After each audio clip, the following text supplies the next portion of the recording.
tere! Täna valmistame käevõru kumihimo punumistehnikas. Kumihimo on Jaapanist pärit punumistehnika.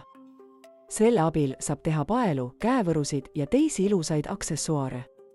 Töö jaoks on meil vaja 3 eri värvi lõnga, kääre, joonlauda ja spetsiaalset punumiskettast. Sellise ketta saab tellida internetist, näiteks Temust. Aga selle võib ka ise kartongist valmistada. See ei ole üldse keeruline. Kuidas teada, kui pikki lõngu meil vaja on? Selleks mõõdame kõigepealt randme ümbermõõdu. Meie randme ümbermõõt on 17 centimeetrit. Punumiseks peab lõng olema umbes 6 korda pikem kui randme ümbermõõt. See tähendab, et meie lõnga pikkus peaks olema umbes 102 centimeetrit. Mina ümardan selle arvu ja mõõdan umbes 1 meetri. Võtan ühe lõnga ja mõõdan joonlaua abil 1 meetri. Käevõru jaoks on meil kokku vaja 7 lõnga. Esimese lõnga järgi mõõdame ka ülejäänud lõngad. Seejärel voldime kõik lõngad pooleks ja seome keskele sõlme. Vaadake tähelepanelikult, kuidas õigesti sõlme teha.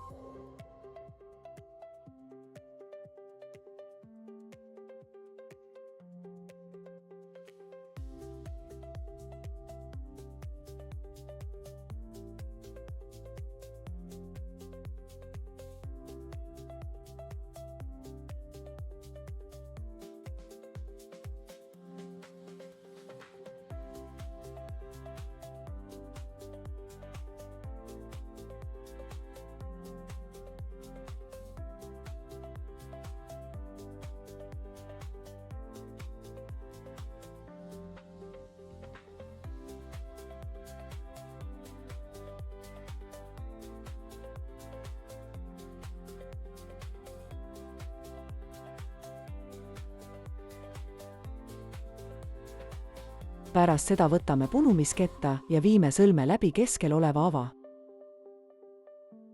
Nüüd jaotame lõngad ketta servades olevatesse sälkudesse. Igas sälgus on 2 lõnga.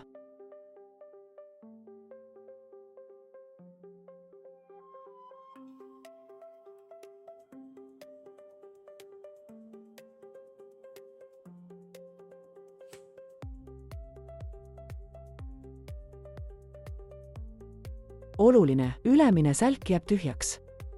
Nüüd loeme ülemisest tühjast sälgust alla.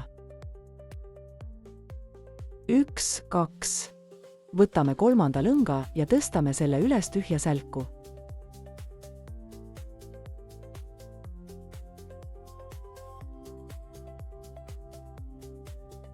Liigume alati vastupäeva.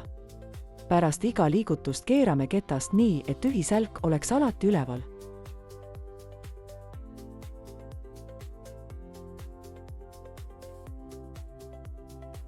Jätkame punumist, kuni käevõru on soovitud pikkusega. Et käevõru jääks tihedam ja ühtlasem, tõmbame lõngu aeg-ajalt õrnalt pingule.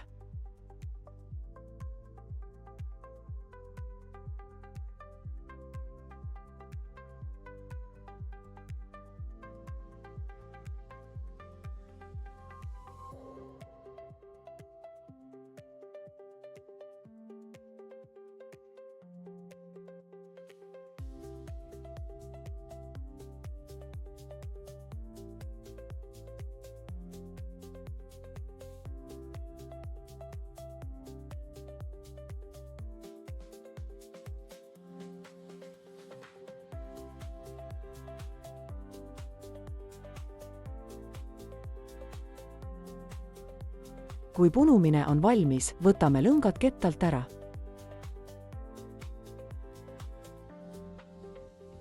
Lõpus teeme veel ühe sõlme, et punutis püsiks kindlalt koos. Käevõru on valmis. Kohtumiseni järgmises videos!